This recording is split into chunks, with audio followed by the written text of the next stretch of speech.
दोस्तों, political science के बच्चों को एग्जाम में वेस्टर्न पॉलिटिकल थिंकर्स के बारे में पूछा जाता है, जिनमें प्लेटो सबसे इम्पोर्टेंट थिंकर है। आज मैं आपको प्लेटो से रिलेटेड जितने भी छोटे छोटे इंपॉर्टेंट क्वेश्चंस पूछे जाते हैं एग्जाम में, फैक्ट्स वाले, वो समझाऊंगी।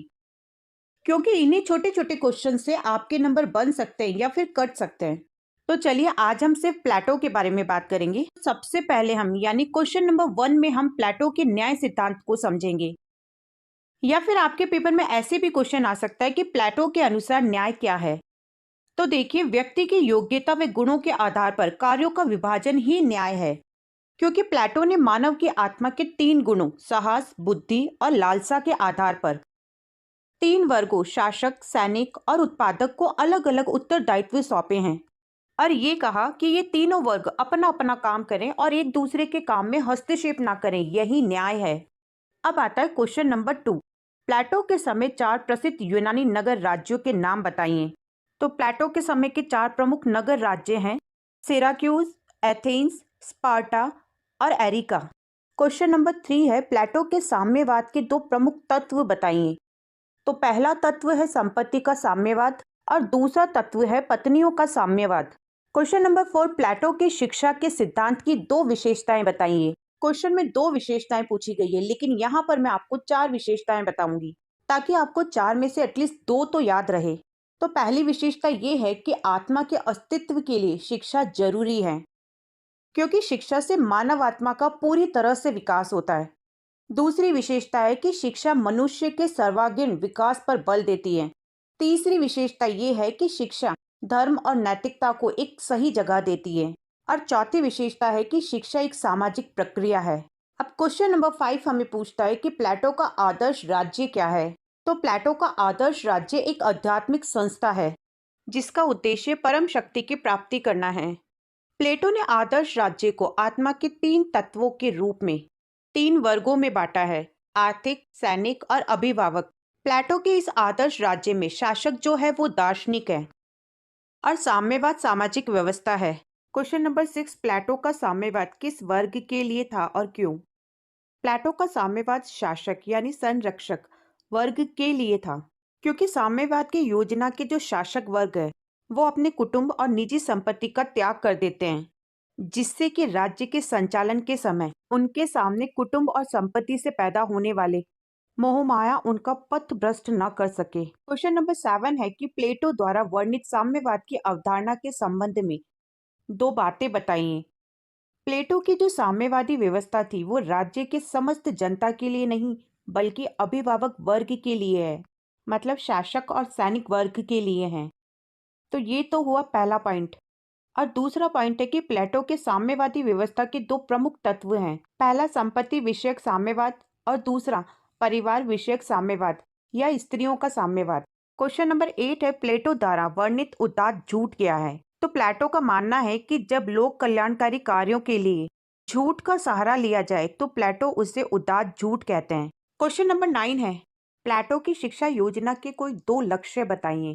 तो पहला लक्ष्य है कि शिक्षा सद्गुणों में वृद्धि करती है और एक आम इंसान को एक अच्छा इंसान बनाने में मदद करती है। और दूसरा लक्ष्य है कि शिक्षा विभिन्न सामाजिक वर्गों के बीच तालमेल बैठाती है और सामाजिक न्याय के उद्देश्य को प्राप्त करने में मदद करती है। नेक्स्ट है क्वेश्चन नंबर 10, प्लेटो की शिक्षा के सिद्धांत की 2 विशेषताएं बताएं। तो पहली विशेषता है कि शिक्षा मनुष्य के सभी तरह के विकास पर बल देती है और दूसरी विशेषता है कि धर्म और नैतिकता को एक सही जगह देती है। क्वेश्चन नंबर 11 है कि प्लेटो द्वारा लिखी हुई 4 पुस्तकों के नाम बताइए। या फिर ये इस तरीके से भी आ सकता है कि प्लेटो द्वारा लिखित 2 पुस्तकों के नाम बताइए। तो फर्स्ट बुक है रिपब्लिक, सेकंड है लॉज, थर्ड है अपोलॉजी और फोर्थ नंबर पर है क्रीटो। क्वेश्चन नंबर 12 है, प्लेटो के गुरु और शिष्य का नाम बताइए। तो प्लेटो के गुरु सुकरात थे और शिष्य अरस्तु थे। नेक्स्ट है क्वेश्चन नंबर 13, प्लेटो के आदर्श राज्य में विद्यमान विभिन्न वर्गों के नाम बताइए। या फिर प्लेटो के आदर्श राज्य में 3 वर्ग कौन कौन से थे। तो पहला वर्ग है उत्पादक वर्ग, दूसरा सैनिक वर्ग और तीसरा दार्शनिक वर्ग। नेक्स्ट है क्वेश्चन नंबर 14, प्लेटोवाद तथा फांसीवाद में कोई 2 अंतर बताइए। तो पहला अंतर है प्लेटोवाद साक्षात विवेकवाद है, जबकि फांसीवाद विवेक विरोधी दर्शन है। दूसरा अंतर है प्लेटोवाद संयम पर आधारित है जबकि फांसीवाद दमन पर आधारित है। नेक्स्ट क्वेश्चन नंबर है 15। प्लेटो की प्रमुख कृति का क्या नाम है? इसकी काव्यात्मक विशेषता का उल्लेख कीजिए। तो रिपब्लिक प्लेटो की सर्वोत्तम और प्रमुख कृति है। इसमें नाटकीय शैली और कल्पना का अपूर्व रूप देखने को मिलता है।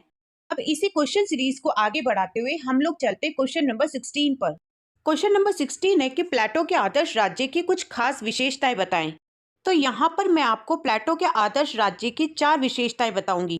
तो पहली विशेषता ये है कि आदर्श राज्य आध्यात्मिक और भौतिक आदर्शों का सामंजस्य है। दूसरी ये है कि ये स्त्री और पुरुषों को समान अधिकार प्रदान करता है।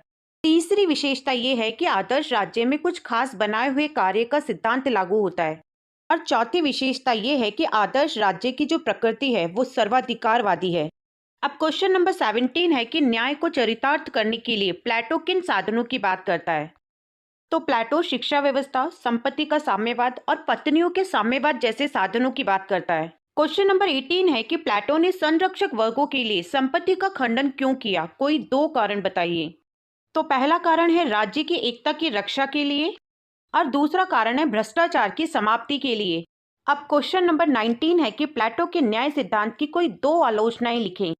तो पहली आलोचना थी कि दार्शनिक वर्ग को सारी शक्तियां देना अनुचित था और दूसरी आलोचना थी कि गुणों के निर्धारण का कोई सही आधार नहीं था। अब क्वेश्चन नंबर 20 पूछता है कि प्लेटो ने अपने साम्यवाद का प्रतिपादन किस वर्ग के लिए किया है? तो प्लेटो ने अपने साम्यवाद का प्रतिपादन शासक वर्ग और सैनिक वर्ग के लिए किया है। क्वेश्चन नंबर 21 है कि प्लेटो के साम्यवाद और आधुनिक साम्यवाद में कोई 2 अंतर बताइए। तो पहला अंतर है कि प्लेटो के साम्यवाद का उद्देश्य राजनीतिक है, क्योंकि वो कुशासन और भ्रष्टाचार को मिटाकर राज्य की एकता की स्थापना चाहता है, जबकि आधुनिक साम्यवाद का उद्देश्य आर्थिक है। दूसरा अंतर है कि प्लेटो के साम्यवाद के अनुसार राज्य एक प्राकृतिक संस्था है, जबकि आधुनिक साम्यवाद के अनुसार राज्य एक कृत्रिम संस्था है। अब चलते क्वेश्चन नंबर 22 की तरफ।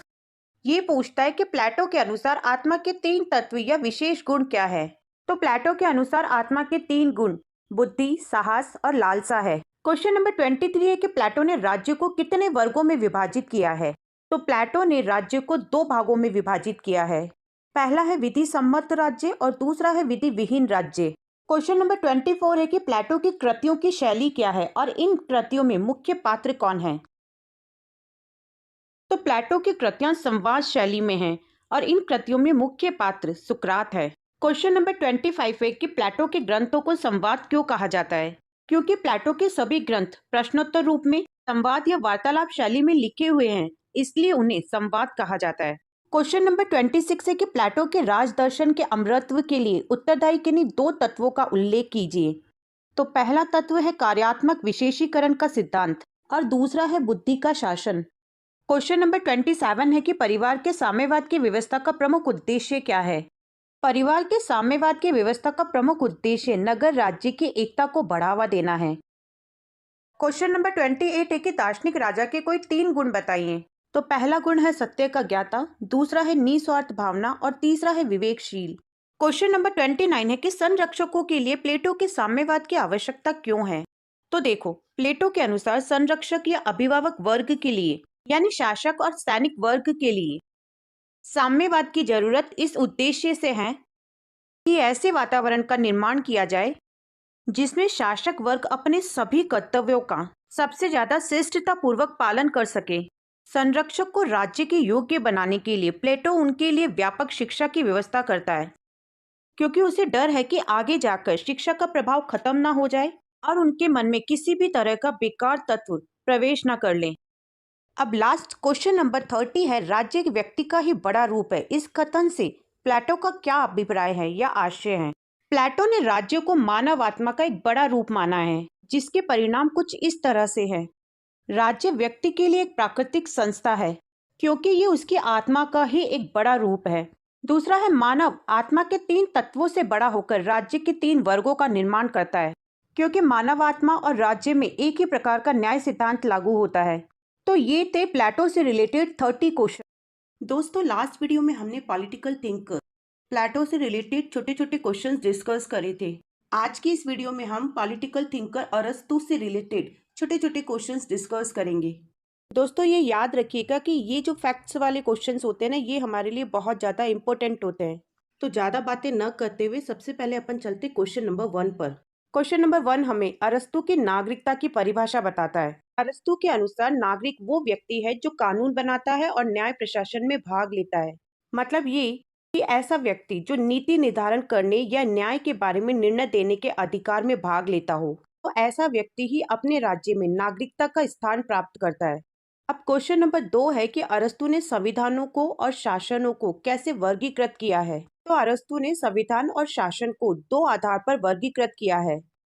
तो पहला है संख्या के आधार पर और दूसरा है नैतिक आधार पर। संख्या के आधार पर शासन करने वाले व्यक्तियों की संख्या आती है और नैतिक आधार पर सर्वोच्च सत्ता के संचालन के उद्देश्य आते हैं। अब क्वेश्चन नंबर 3 है कि अरस्तू के अनुसार दास कौन है। तो अरस्तू के अनुसार दास अपनी प्रकृति से एक संपत्ति है और एक संपत्ति के रूप में होने के कारण दास का खुद पर कोई भी अधिकार नहीं होता। क्वेश्चन नंबर 4 है अरस्तू द्वारा बताए गए क्रांति के दो सामान्य कारण बताएं। तो पहला कारण है असमानता और दूसरा कारण है अन्याय। तो क्रांति का पहला कारण व्यक्ति की असमानता को खत्म करके समानता की प्राप्ति की लालसा करता है। तो क्रांति का दूसरा कारण दो वर्गों में पैदा होने वाला असंतोष और अन्याय को जन्म देता है।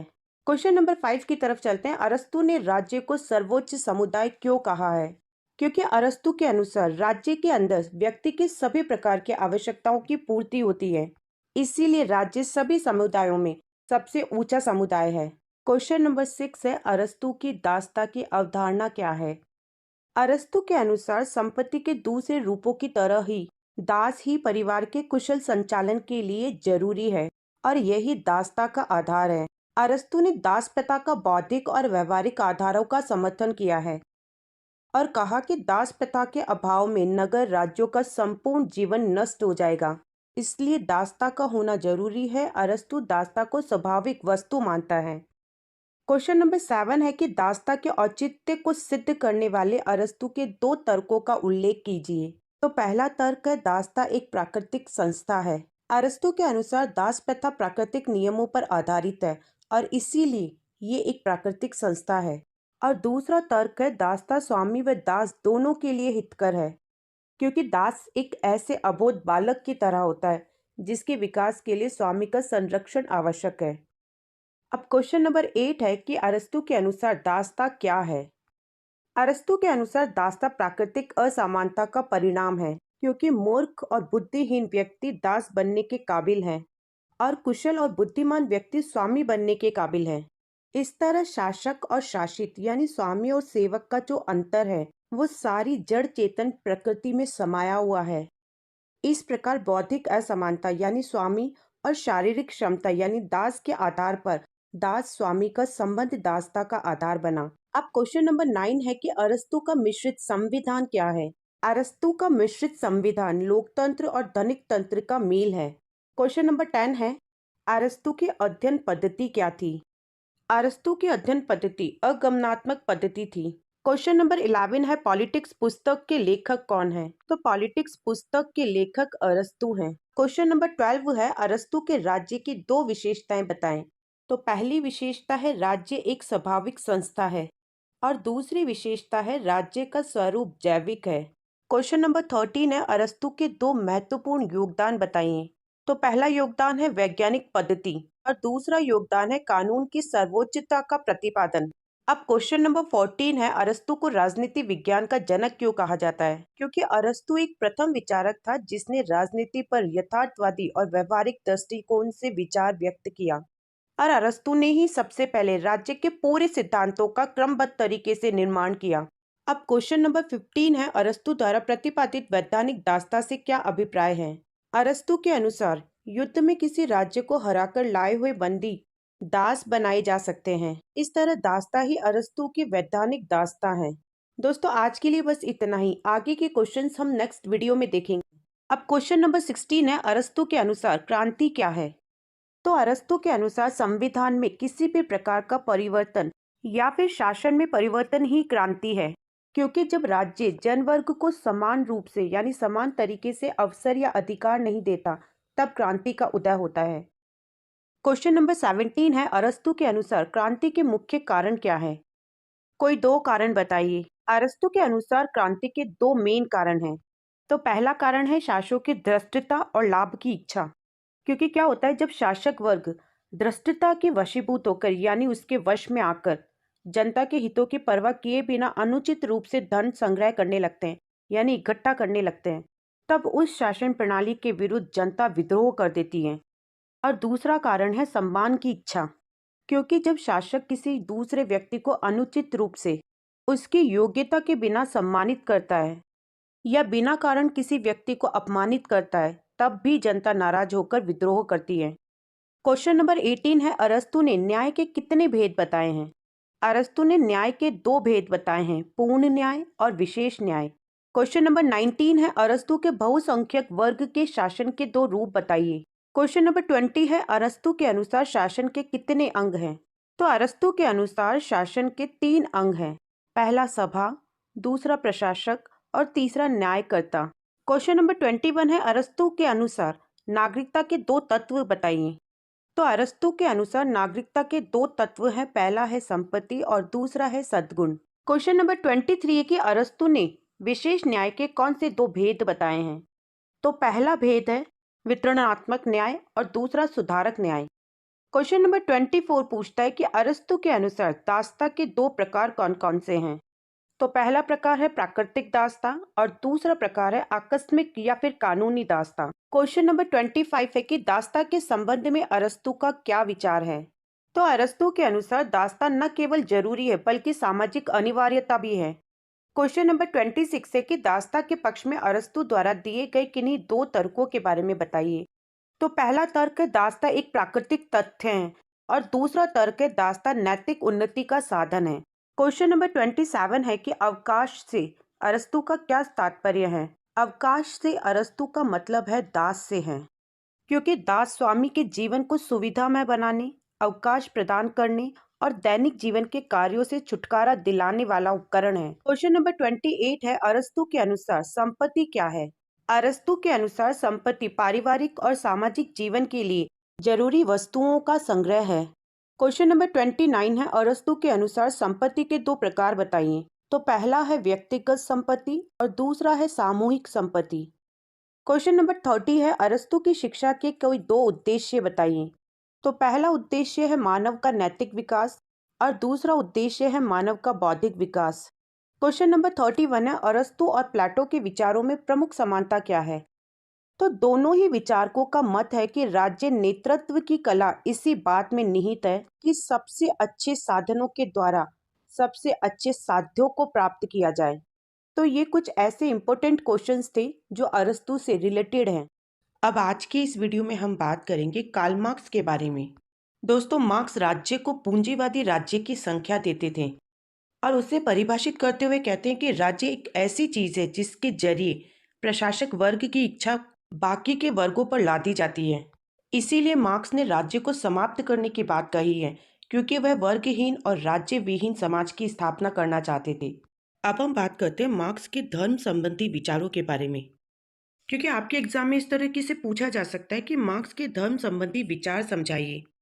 तो मार्क्स के अनुसार धर्म जनता के शोषण का एक साधन है, क्योंकि क्या होता है कि इंसान जो होता है ना, वो धर्म के अंधविश्वासों में आकर मानव विरोधी कार्य तक कर बैठता है और इसीलिए वर्तमान समय की शोचनीय दशा के लिए बहुत कुछ सीमा तक धर्म ही उत्तरदायी है। अब हम बात करेंगे मार्क्स के साम्यवाद की दो विशेषताओं के बारे में। मार्क्स के अनुसार साम्यवादी व्यवस्था में प्रत्येक व्यक्ति को उसकी योग्यता अनुसार कार्य दिया जाना चाहिए और उसी कार्य के अनुसार उसका वेतन होना चाहिए। दूसरी विशेषता है कि मार्क्स के अनुसार साम्यवादी समाज में केवल एक वर्ग यानी श्रमिक वर्ग ही होगा और हर व्यक्ति को श्रम करना होगा, तभी मानव द्वारा मानव के शोषण का अंत होगा। अब जानते हैं कि मानव के अनुसार सर्वहारा कौन है।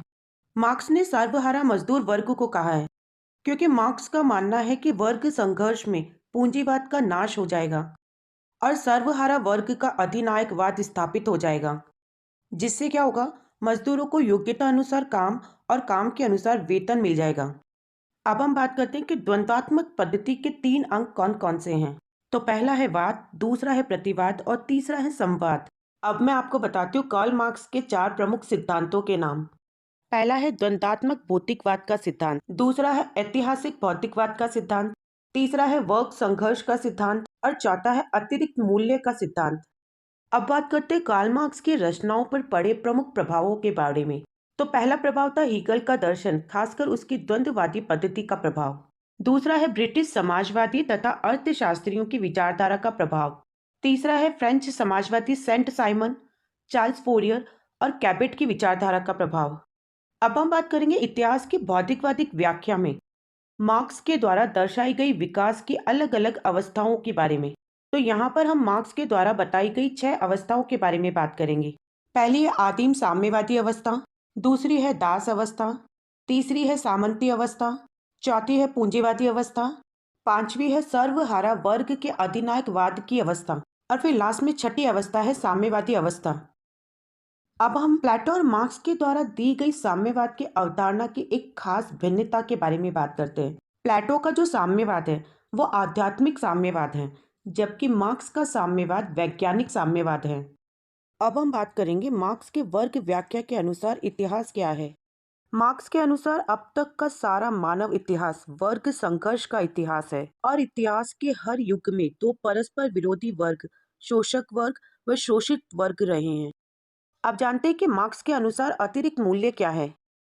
मार्क्स के अनुसार पूंजीवादी व्यवस्था में मजदूर अपनी श्रम शक्ति को बेचकर मजदूरी प्राप्त करता है, क्योंकि मजदूर अपनी मजदूरी से ज्यादा काम करता है और ज्यादा मूल्य पैदा करता है। मजदूर द्वारा प्राप्त मजदूरी और किए गए कार्य के मूल्य का जो अंतर है वही अतिरिक्त मूल्य है। नेक्स्ट है मार्क्स के विचारों का मूल आधार क्या है। तो द्वंद्वात्मक भौतिकवाद मार्क्स के विचारों का मूल आधार है। नेक्स्ट है मार्क्स ने द्वंद्वात्मक प्रणाली को किससे ग्रहण किया था। मार्क्स ने द्वंद्वात्मक प्रणाली को हीगल से ग्रहण किया था। अब बात करते हैं कार्ल मार्क्स के द्वारा लिखी गई 2 पुस्तकों के बारे में। तो पहली बुक है दास कैपिटल। इसमें पूंजी और पूंजीवाद का मिश्रण है और मजदूर वर्ग को शोषण से मुक्त करने के उपाय बताए गए हैं। साथ ही इसमें पूंजी को 4 खंडों में विभाजित किया गया है। दूसरी बुक है कम्युनिस्ट मैनिफेस्टो यानी साम्यवादी घोषणा पत्र। ये कम्युनिस्ट पार्टी का घोषणा पत्र वैज्ञानिक कम्युनिज्म का पहला कार्यक्रम मूलक दस्तावेज है, जिसमें मार्क्सवाद और साम्यवाद के मूल सिद्धांतों की विवेचना की गई है। अब देखते हैं कि मार्क्स ने वर्ग यानी क्लास को किस प्रकार परिभाषित किया है। तो दोस्तों, कार्ल मार्क्स के अनुसार वर्ग व्यक्तियों के उस ग्रुप को, उस समूह को कहा जाता है जो उत्पादन की किसी विशेष प्रक्रिया से संबंधित हो और जिनके साधारण हित एक हो। यानी मार्क्स के अनुसार जब समाज के एक ग्रुप, एक समूह के समान हित हो जाते हैं और फिर उन समान हितों के कारण उनके पारस्परिक संबंधों में जो दृढ़ता आ जाती है, तो उसी सामूहिक समूह को एक वर्ग की संख्या दी जाती है। अब बात करते हैं कि वर्ग संघर्ष के सिद्धांत से क्या मतलब होता है, उसका क्या तात्पर्य है। तो दोस्तों, जो हमारा समाज है वो समाज उत्पादन के आधार पर 2 वर्गों में बटा हुआ होता है। तो पहला है साधन संपन्न वर्ग और दूसरा है साधनहीन वर्ग। तो पहला जो वर्ग है वो दूसरे वर्ग का शोषण करता है और इसी वजह से दोनों वर्गों में संघर्ष होता है, जिसके फलस्वरूप नए समाज की रचना होती है। अब हम बात करेंगे मार्क्स के वर्ग संघर्ष सिद्धांत की 2 आलोचनाओं के बारे में। तो पहली आलोचना है कि ये मध्यम वर्ग की उपेक्षा करता है और दूसरी आलोचना है कि इसमें गैर आर्थिक और राष्ट्रीय तत्वों की उपेक्षा की गई है। अब देखते हैं कि पूंजीवादी राज्य में पाए जाने वाले 2 तत्व कौन से हैं। तो पहला तत्व ये है कि ये बुर्जुआ की कार्यकारिणी समिति है और दूसरा कि ये राज्य शक्ति और हिंसा पर आधारित है। नेक्स्ट देखते हैं कि हीगल और कार्ल मार्क्स के द्वंद्ववाद में क्या अंतर है। तो हीगल के द्वंद्ववाद में विचार की प्रधानता है और कार्ल मार्क्स के द्वंद्ववाद में भौतिकता या पदार्थ की प्रधानता है। अब देखते हैं कि द्वंद्वात्मक भौतिकवाद का क्या मतलब होता है। तो हमारी जो सृष्टि है उसका विकास द्वंद्वात्मक प्रक्रिया के आधार पर हुआ है और इस विकास का मूल तत्व भौतिकता या फिर पदार्थ है। नेक्स्ट है मार्क्स ने किसको धर्म की संख्या दी है। तो मार्क्स ने धर्म को अफीम की गोली कहा है, यानी धर्म को अफीम की संख्या दी है। आपके क्वेश्चन पेपर में एक सवाल ये भी हो सकता है कि किस विचारक को क्रांतियों का दार्शनिक कहा जाता है और क्यों। तो ध्यान रखिएगा कि कार्ल मार्क्स को क्रांतियों का दार्शनिक कहा जाता है क्योंकि वो एक साम्यवादी समाज की स्थापना चाहते थे। अब जानते हैं कि कार्ल मार्क्स के वर्ग विहीन और राज्य विहीन समाज की क्या विशेषता थी। तो ऐसे समाज में धर्म, जाति, रंग और धन के आधार पर भेदभाव नहीं होगा। और काम करने पर अयोग्य व्यक्तियों के लिए सामाजिक सहायता की व्यवस्था होगी। तो ये थे कार्ल मार्क्स से रिलेटेड कुछ छोटे छोटे क्वेश्चंस और उनके आंसर्स। दोस्तों, लास्ट वीडियोस में हमने अरस्तु, प्लेटो और कार्ल मार्क्स के बारे में छोटे छोटे क्वेश्चंस क्लियर करे थे, और आज के इस वीडियो में हम मैकियावली वेस्टर्न थिंकर के बारे में बात करेंगे। दोस्तों, वेस्टर्न थिंकर मैकियावली से रिलेटेड जितने भी टॉपिक या क्वेश्चंस मैं आपको बताऊंगी, आप भी मेरे साथ साथ नोट्स बनाते जाइए, जिससे क्या होगा कि आगे आपको समझने में या याद करने में किसी भी तरीके की कोई भी परेशानी नहीं होगी। तो चलिए बात करते हैं निकोलो मैकियावली के बारे में। निकोलो मैकियावली जो है वो आधुनिक राजनीतिक चिंतन के जनक के रूप में जाने जाते हैं, क्योंकि आधुनिक युग जो है वो मैकियावली से प्रारंभ होता है और मध्य युग का अंत हो जाता है। सेकंड क्वेश्चन है कि मैकियावली के राज्य पर विचार प्रकट कीजिए, या फिर इसे आप इस तरीके से भी कह सकते हैं कि मैकियावली राज्य की उत्पत्ति का प्रमुख कारण क्या मानता था। मैकियावली का मत है कि मानव की दुष्टता और स्वार्थ को रोकने और उसे नियंत्रित करने के लिए ही राज्य का उदय हुआ है। इसलिए राज्य का उद्देश्य जीवन की प्राप्ति नहीं बल्कि शक्ति की प्राप्ति है। थर्ड टॉपिक या क्वेश्चन है, मानव स्वभाव पर मैकियावली के विचार बताइए। मैकियावली के अनुसार मानव अपनी प्रकृति से अनैतिक व असामाजिक प्राणी है, क्योंकि मनुष्य में विवेक तो है लेकिन आचरण में वो पशु तुल्य है। मनुष्य प्रकृति से नैतिक नहीं है, बल्कि जरूरत और विवशता के कारण ही वो नैतिक आचरण करता है। अब बात करते हैं कि मैकियावली द्वारा प्रिंस को दी गई दो सलाहों के बारे में। तो पहली सलाह थी अधिकाधिक शक्ति का अर्जन करना, और दूसरी सलाह थी कि छल कपट को जानने के लिए प्रिंस को लोमड़ी और भेड़ियों को डराने के लिए उसे शेर होना चाहिए। फिफ्थ क्वेश्चन है, नैतिकता पर मैकियावली के विचारों को इंगित कीजिए। तो मैकियावली ने राजनीति को नैतिकता से अलग करके उसे स्वतंत्र स्थान दिया है। उन्होंने नैतिकता के सिद्धांत पर दोहरी व्याख्या की है। पहली व्याख्या है राज्य या शासक की नैतिकता, और दूसरी है नागरिकों की नैतिकता। अब बात करते हैं मनुष्य की स्वार्थपरता को रेखांकित करने वाले मैकियावली के कथन के बारे में। तो प्रिंस के 17वें अध्याय में मैकियावली का ये कथन था कि सामान्य रूप से मनुष्य के बारे में ये कहा जा सकता है कि वो कृतघ्न, चंचल, झूठे, कायर और लोभी होते हैं, क्योंकि जब तक उन्हें आपसे सफलता मिलती है वो पूरी तरह से आपके बने रहेंगे, लेकिन जैसे ही उनके लिए आपकी जरूरत खत्म हो जाती है तो वो आपके विरुद्ध हो जाते हैं। इसलिए ये कहा जा सकता है कि मनुष्य किसी से तभी तक प्रेम कर सकता है जब तक कि उसका स्वार्थ सिद्ध नहीं हो जाता। नेक्स्ट क्वेश्चन है, मैकियावली के विचारों की आलोचना के कोई दो कारण बताइए। फर्स्ट है, मैकियावली की मानव स्वभाव संबंधी धारणा संकुचित और गलत है। और सेकंड है, मैकियावली राजनीति विज्ञान के मूल प्रश्नों की उपेक्षा करता है। नेक्स्ट है, मैकियावली वाद से क्या तात्पर्य है। तो दोस्तों, मैकियावली वाद के अनुसार राज्य की रक्षा, स्थिरता और विस्तार के लिए सभी प्रकार के मानवीय और पशुत्व, नैतिक और अनैतिक, वेद और अवैध, उचित और अनुचित साधनों का प्रयोग करना चाहिए, क्योंकि उनके अनुसार साध्य ही साधनों का औचित्य है। और दूसरे शब्दों में मैकियावली ने नैतिकता के दोहरे मापदंड को स्वीकार किया है, जिसमें पहला शासक के लिए नैतिकता और दूसरा प्रजा के लिए नैतिकता है। वो शासक और प्रजा दोनों के लिए अलग अलग आचरण बताते हैं। इस वेद आचरण को ही मैकियावली वाद कहा जाता है। नेक्स्ट क्वेश्चन है, मैकियावली को पुनर्जागरण का प्रतिनिधि क्यों कहा जाता है। क्योंकि मैकियावली का जो युग था वो पुनर्जागरण का युग था, इसीलिए उसे पुनर्जागरण का प्रतिनिधि कहा जाता है। नेक्स्ट क्वेश्चन है, मैकियावली को अपने युग का शिशु कहने के पक्ष में दो तर्क दीजिए। या फिर आपके क्वेश्चन पेपर में इस तरह से भी आ सकता है कि मैकियावली को अपने युग का शिशु क्यों कहा जाता है। तो पहला कारण ये है कि मैकियावली ने अपने युग के अनुरूप मानवतावादी विचारों को प्रोत्साहित किया है, और दूसरा कारण ये है कि नैतिकता व आचार को राजनीति से अलग किया है। नेक्स्ट क्वेश्चन है कि मैकियावली अपने युग का शिशु था, ये कथन किस विचारक का है। तो ये जो कथन था वो डनिंग का था। नेक्स्ट क्वेश्चन है, मैकियावली द्वारा रचित दो पुस्तकों के नाम बताइए। तो फर्स्ट बुक है आर्ट ऑफ वॉर और सेकंड बुक है द प्रिंस। नेक्स्ट क्वेश्चन है, मैकियावली के अनुसार मनुष्य के सभी सामाजिक और राजनीतिक क्रियाओं का मुख्य स्रोत क्या है। तो मनुष्य के सभी सामाजिक और राजनीतिक क्रियाओं का मुख्य स्रोत उसका घोर स्वार्थवाद है। नेक्स्ट क्वेश्चन है, मैकियावली के मानव स्वभाव संबंधी विचारधारा के कोई दो दोष बताइए। पहला दोष है कि ये धारणा एकांगी है, और दूसरी कि ये अत्यंत सीमित और संकुचित है। नेक्स्ट क्वेश्चन है, राजा संबंधी मैकियावली के विचार लिखिए। तो पहला विचार था कि राजा को शेर की तरह निर्दयी और लोमड़ी के समान चालाक होना चाहिए। और दूसरा, राजा को राज्य की सुरक्षा के लिए अधिकाधिक शक्ति का अर्जन करना चाहिए। नेक्स्ट है, मैकियावेली को आधुनिक राजनीतिक विचारों का पिता या जनक क्यों कहा जाता है? इसके दो कारण बताइए। या फिर ये इस तरीके से भी आ सकता है कि मैकियावेली के आधुनिक युग का जनक क्यों कहा जाता है। इस संबंध में दो तर्क दीजिए। तो पहला कारण है कि मैकियावेली ने राष्ट्रीय राज्यों की धारणा का प्रतिपादन करते हुए उन्हें धर्म से मुक्त होने का परामर्श दिया। और दूसरा कारण है कि मैकियावेली ने आधुनिक युग की राष्ट्रीयता की भावना को जागृत किया। नेक्स्ट क्वेश्चन है, किन मध्ययुगीन राजनीतिक विचारों के आधार स्तंभों को मैकियावेली ने ध्वस्त किया? मैकियावेली ने सामंतवाद, पोप तंत्र और पवित्र रोमन साम्राज्य को अपने मानवतावादी राष्ट्रीय राज्य और राजनीति की नैतिकता से पृथकता संबंधी विचारों से ध्वस्त किया।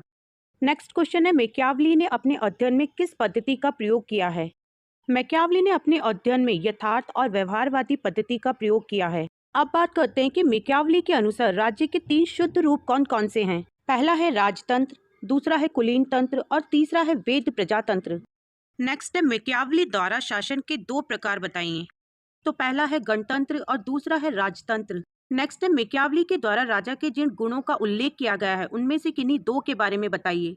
तो पहला गुण है अधिकाधिक शक्ति का अर्जन करना और दूसरा है साम, दाम, दंड और भेद को अपनाना। नेक्स्ट क्वेश्चन है, मैकियावेली के राजनीतिक विचारों से संबंधित सर्वोत्कृष्ट कृति का नाम क्या है? मैकियावेली के राजनीतिक विचारों से संबंधित सर्वोत्कृष्ट कृति का नाम है प्रिंस। नेक्स्ट क्वेश्चन है, राज्य शब्द का आधुनिक अर्थ में सर्वप्रथम प्रयोग किसने किया? तो राज्य शब्द का आधुनिक अर्थ में सबसे पहले प्रयोग किया था निकोलो मैकियावेली ने। अब नेक्स्ट क्वेश्चन है कि ये विचार किसने व्यक्त किया कि एक व्यक्ति अपने पिता के हत्यारे को क्षमा कर सकता है लेकिन अपनी पैतृक संपत्ति छीनने वाले को नहीं? तो ये विचार मैकियावेली का ही था। तो इस वीडियो में हमने मैकियावेली से रिलेटेड छोटे छोटे क्वेश्चंस को पढ़ लिए हैं। दोस्तों, आज की इस वीडियो में हम एक और प्रमुख पाश्चात्य राजनीतिक विचारक के बारे में जानेंगे और उनका नाम है जॉन लॉक। तो दोस्तों, आज की इस वीडियो में हम जॉन लॉक से रिलेटेड छोटे छोटे क्वेश्चंस को पढ़ेंगे। तो सबसे पहले तो हम ये जानेंगे कि उदारवाद की आत्मा जॉन लॉक को ही जाना जाता है। तो यहाँ पर आपका एक सिंपल सा छोटा सा क्वेश्चन बन गया कि उदारवाद की आत्मा किसे कहा जाता है। और अब इसका आंसर आप खुद दे सकते हैं कि जॉन लॉक को ही उदारवाद की आत्मा कहा जाता है। अब सेकंड नंबर पर क्वेश्चन आता है कि जॉन लॉक उदारवादी थे, इसके कोई 2 कारण या 2 तर्क दीजिए।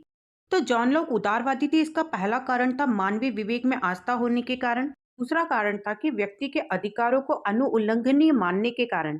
थर्ड क्वेश्चन है, लॉक के राजनीतिक दर्शन में कोई 2 उदारवादी तत्व बताएं। तो पहला तत्व है लॉक ने प्राकृतिक अधिकारों को मान्यता दी है और दूसरा तत्व है लॉक ने संसदीय लोकतंत्र के विकास का समर्थन किया है।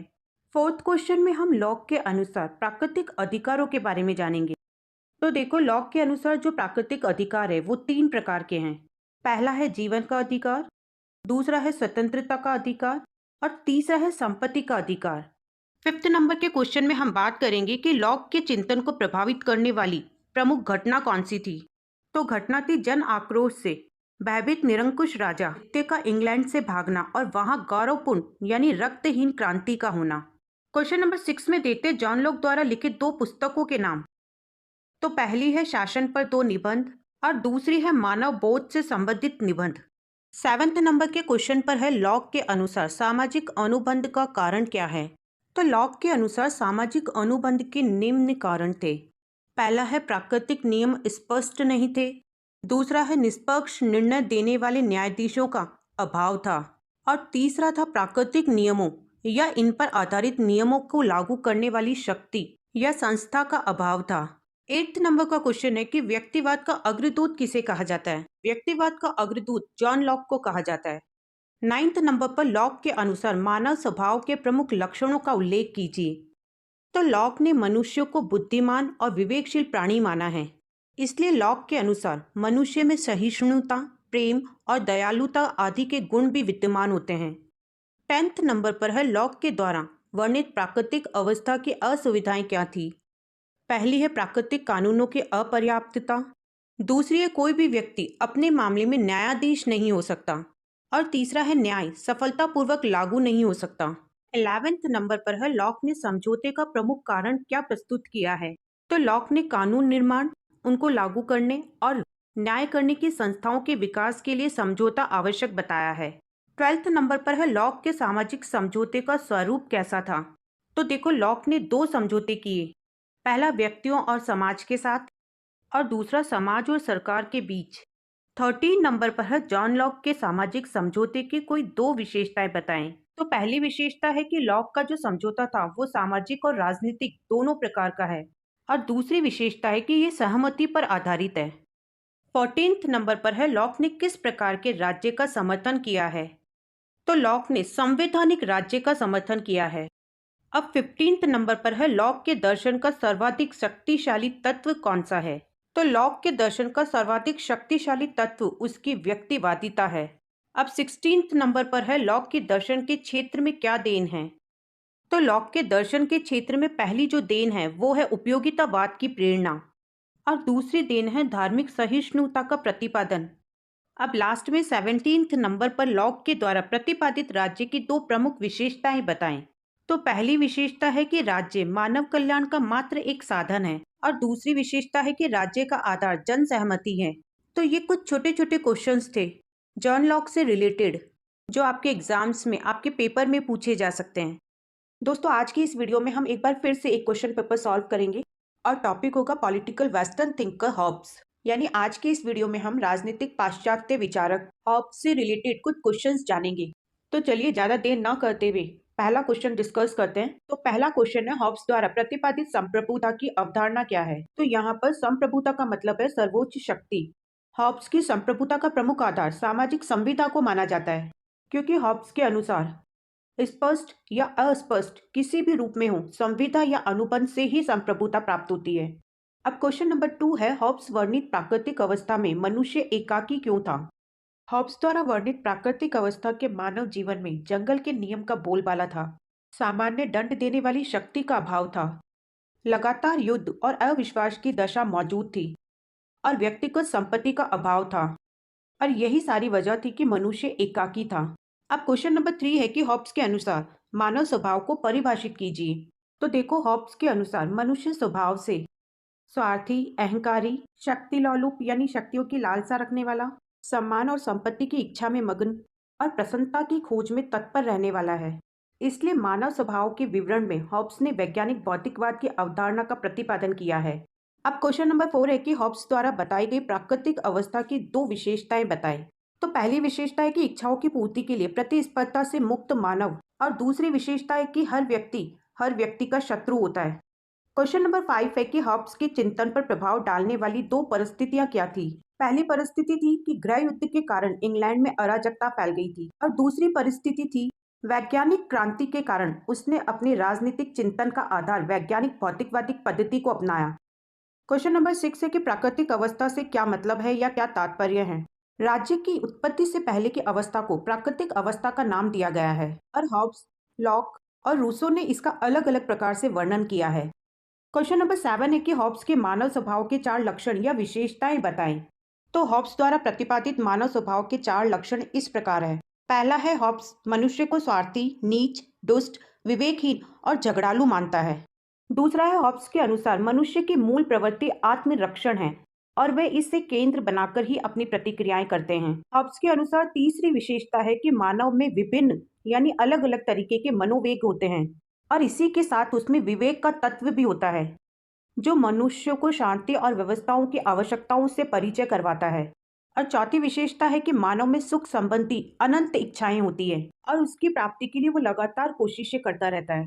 क्वेश्चन नंबर 8 है हॉब्स द्वारा प्रतिपादित संप्रभुता की धारणा की विशेषताओं का उल्लेख कीजिए। तो पहली विशेषता है कि संप्रभुता समस्त विधेयात्मक कानूनों का स्रोत है और दूसरी विशेषता है कि संप्रभुता असीमित है। मतलब ये कि संप्रभुता सारे विधेयात्मक कानूनों का स्रोत है। संप्रभुता की सत्ता निरंकुश है क्योंकि ये न्याय का एकमात्र स्रोत है। ये सर्वव्यापी, अपरिवर्तनीय और अनुत्तरदायी है। क्वेश्चन नंबर 10 है हॉब्स ने सामाजिक समझौते का क्या कारण प्रस्तुत किया है। हॉब्स ने सामाजिक समझौते का कारण बताया है कि मनुष्य के विवेक ने प्राकृतिक अवस्था की अशांति और असुरक्षा से छुटकारा पाने के लिए मनुष्यों को सामाजिक समझौते के लिए विवश किया है। क्वेश्चन नंबर 11 है हॉब्स के समझौते का स्वरूप कैसा था।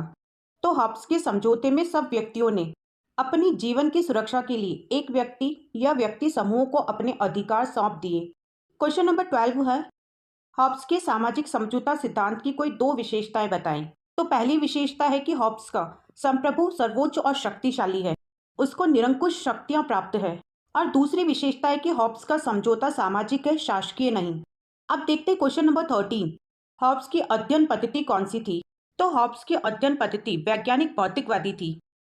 क्वेश्चन नंबर 14 है, हॉब्स ने मनुष्य की प्रकृति में संघर्ष के कौन से 3 कारण बताए हैं? तो पहला कारण है प्रतिस्पर्धा, दूसरा है अविश्वास और तीसरा है यश की इच्छा। क्वेश्चन नंबर 15 है, हॉब्स के अनुसार मानव की प्रकृति के अंतर्गत अहम की भावना का क्या कारण है? तो हॉब्स के अनुसार मानव अपने को दूसरे से अधिक योग्य और शक्तिशाली समझता है, इसलिए उसमें अहम की भावना होती है। क्वेश्चन नंबर 16 है, हॉब्स के व्यक्तिवाद संबंधी 2 विचार बताएं। तो पहला विचार है राज्य साधन और व्यक्ति साध्य है, और हॉब्स के अनुसार दूसरा विचार है व्यक्ति को शासन के विरोध का अधिकार है। क्वेश्चन नंबर 17 है, आप कैसे कह सकते हैं कि हॉब्स व्यक्तिवादी था? कोई 2 तर्क दीजिए। तो पहला तर्क है, हॉब्स के चिंतन का केंद्र बिंदु व्यक्ति था, और दूसरा तर्क है, हॉब्स की समस्त राज्य व्यवस्था व्यक्ति के लिए थी। क्वेश्चन नंबर 18 है, राजनीतिक चिंतन को हॉब्स की कोई 2 देन बताइए। पहली देन है राज्य की उत्पत्ति के सिद्धांत का अभिनवीकरण, और दूसरी देन है राज्य को उच्च स्थिति प्रदान करना। क्वेश्चन नंबर 19 है, संप्रभुता संबंधी हॉब्स का दृष्टिकरण कैसा था? हॉब्स निरंकुश एवं असीमित संप्रभुता के सिद्धांत का समर्थक है। अब क्वेश्चन नंबर 20 पूछता है कि लेवियाथन क्या है? तो ओल्ड टेस्टामेंट के अनुसार लेवियाथन एक अति शक्तिशाली और अपराजयी मगरमच्छ है, जिसे जलचरों ने आत्मरक्षा के लिए अपना राजा बनाया। और हॉब्स के अनुसार लेवियाथन राजनीतिक, नैतिक, समाजशास्त्रीय जैसे विषयों का ही तार्किक विचारों का प्रतिनिधि ग्रंथ है। क्वेश्चन नंबर 21 है, हॉब्स ने शासन व्यवस्था के कितने भेद बताए हैं? हॉब्स ने शासन व्यवस्था के 3 भेद बताए हैं। पहला है राजतंत्र, दूसरा है कुलीन तंत्र और तीसरा है प्रजातंत्र। लास्ट क्वेश्चन है 22, हॉब्स के विचारों की कोई 2 आलोचनाएं बताएं। तो पहला है मानव स्वभाव संबंधी धारणा एकांगी, और दूसरा है समझौता नितांत अतार्किक है। तो ये थे हॉब्स से रिलेटेड कुछ छोटे छोटे क्वेश्चन। दोस्तों, लास्ट वीडियो में हमने राजनीतिक पाश्चात्य विचारक हॉब्स के बारे में पढ़ा था, और आज की इस वीडियो में हम राजनीतिक पाश्चात्य विचारक बेंथम के बारे में पढ़ेंगे, जिनका पूरा नाम है जेरेमी बेंथम। तो अब ये जानते हैं कि बेंथम के सुखवाद को किसने सुअरों का दर्शन कहा था? तो बेंथम के सुखवाद को सुअरों का दर्शन कहा था, क्योंकि मानव के सारे काम केवल सुख की इच्छा से प्रेरित नहीं होते हैं, बल्कि उसमें त्याग, परोपकार, देश प्रेम और बलिदान की प्रवृत्ति भी होती है।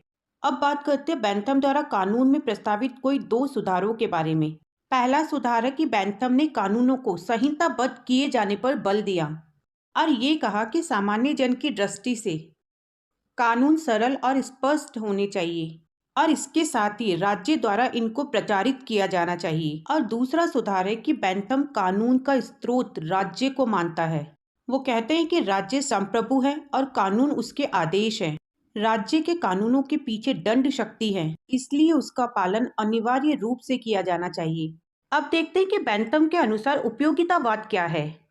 तो बेंथम के अनुसार उपयोगिता के सिद्धांत का अर्थ है एक ऐसा सिद्धांत जिसके आधार पर किसी भी प्रकार के कार्य को उचित या अनुचित ठहराया जाता है, क्योंकि अपनी प्रवृत्ति के अनुसार ये संबंधित व्यक्ति के सुख में वृद्धि या दुख में कमी करता है।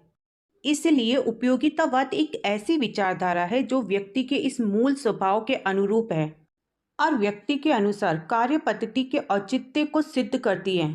नेक्स्ट है प्राकृतिक अधिकारों पर बेंथम के विचार क्या थे। बेंथम प्राकृतिक अधिकारों को आध्यात्मिक विभ्रम और प्रमाद का एक गड़बड़ घोटाला मानते थे। उनका कहना था कि जिस अधिकार को भंग करने पर किसी प्रकार का दंड न मिले वो व्यर्थ है। नेक्स्ट है अंग्रेजी न्याय प्रणाली के बारे में बेंथम का क्या विचार था। बेंथम के अनुसार न्याय सस्ता होना चाहिए और बिना देरी के प्राप्त होना चाहिए, और न्यायाधीशों को निरंकुशता से बचाने के लिए जूरी प्रणाली को लागू किया जाना चाहिए। नेक्स्ट है बेंथम के अनुसार प्रकृति ने मनुष्यों को किन 2 सर्वोच्च प्रभुओं के अधीन रखा है। तो पहला है सुख और दूसरा है दुख। नेक्स्ट है बेंथम के अनुसार सुख व दुख कितने प्रकार के हैं। तो बेंथम के अनुसार सुख और दुख 2 प्रकार के हैं। पहला है सामान्य और दूसरा है जटिल। नेक्स्ट है बेंथम के अनुसार सुख और दुख के स्रोत कौन से हैं। तो बेंथम के अनुसार सुख और दुख के 5 स्रोत हैं। पहला है प्राकृतिक स्रोत, दूसरा है राजनीतिक या कानूनी स्रोत, तीसरा है नैतिक स्रोत, चौथा है सामाजिक या लौकिक स्रोत और पांचवा है धार्मिक स्रोत। नेक्स्ट है कि बेंथम ने सुख और दुख को मापने की जिस पद्धति का प्रतिपादन किया है उसे क्या कहते हैं? तो उसे आनंद मापक पद्धति कहते हैं। अब देखते हैं कि बेंथम द्वारा बताई गई आनंद मापक पद्धति का आधार क्या है। तो आनंद मापक पद्धति के 6 आधार हैं: तीव्रता, अवधि, निश्चितता, निकटता या दूरी, उत्पादकता और विशुद्धता। नेक्स्ट क्वेश्चन है कि बेंथम ने किस प्रकार के अधिकारों का खंडन किया है? तो बेंथम ने प्राकृतिक अधिकारों का खंडन किया है। नेक्स्ट है उपयोगितावाद को राज्य के द्वारा किस रूप में अपनाया जा सकता है? तो उपयोगितावाद को अधिकतम व्यक्तियों के अधिकतम हित के सिद्धांत के रूप में अपनाया जा सकता है। नेक्स्ट क्वेश्चन है कि बेंथम के अनुसार सर्वश्रेष्ठ शासन पद्धति कौन सी है? बेंथम के अनुसार जनतंत्र ही श्रेष्ठ शासन पद्धति है। नेक्स्ट है बेंथम के प्रमुख देन क्या है? बेंथम की सबसे पहली देन एक दार्शनिक संप्रदाय के रूप में उपयोगितावाद की स्थापना और उसे वैज्ञानिक रूप प्रदान करना है। नेक्स्ट क्वेश्चन है कि बेंथम की विचारधारा के कोई 2 दोष बताएं। पहला है मनोवैज्ञानिक व नैतिक आधार त्रुटिपूर्ण है और दूसरा है राज्य और समाज के संबंध में त्रुटिपूर्ण धारणा। नेक्स्ट है बेंथम के दंड संबंधी विचार क्या थे? बेंथम के विचार थे कि दंड देने में जनता में भेदभाव नहीं किया जाना चाहिए। दूसरा, दंड सार्वजनिक कल्याण की दृष्टि से दिया जाना चाहिए। तीसरा, दंड हमेशा अपराध के अनुपात में दिया जाना चाहिए और चौथा, दंड को जन भावनाओं के विरुद्ध नहीं दिया जाना चाहिए। नेक्स्ट है कि बेंथम के विचारों के अनुसार सुख का मापक क्या है? बेंथम के विचारों के अनुसार सुख का मापक उपयोगिता है। नेक्स्ट क्वेश्चन है कि बेंथम की पैनोप्टिकन योजना क्या है और इसका क्या उद्देश्य है? बेंथम की पैनोप्टिकन योजना जेल सुधार योजना है और इसका उद्देश्य अपराधियों के दैनिक जीवन को व्यवस्थित करना है। नेक्स्ट है बेंथम द्वारा प्रतिपादित सुखवादी माप यंत्र क्या है? बेंथम ने सुख और दुख को मापने के लिए सुखवादी मापन यंत्र का प्रयोग किया है, जिसमें 6 बातों पर विशेष ध्यान दिया गया है: तीव्रता, अवधि, निश्चितता, निकटता या दूरी, उत्पादकता और विशुद्धता। नेक्स्ट है बेंथम द्वारा प्रतिपादित जेल सुधारों का उल्लेख कीजिए। जेलों को बंदी गृह मानव निर्माण केंद्रों का रूप प्रदान किया जाए। बंदी गृहों में कैदियों को उपयोगी व्यावसायिक प्रशिक्षण दिया जाए और इसके साथ जेलों में बंदियों के साथ मानवीय व्यवहार होना चाहिए। नेक्स्ट है उपयोगितावाद से आप क्या समझते हैं? तो उपयोगिता को ही मानवीय जीवन का आधार मानकर जिस राजनीतिक दर्शन की सृष्टि की गई है उसे ही उपयोगितावाद कहते हैं।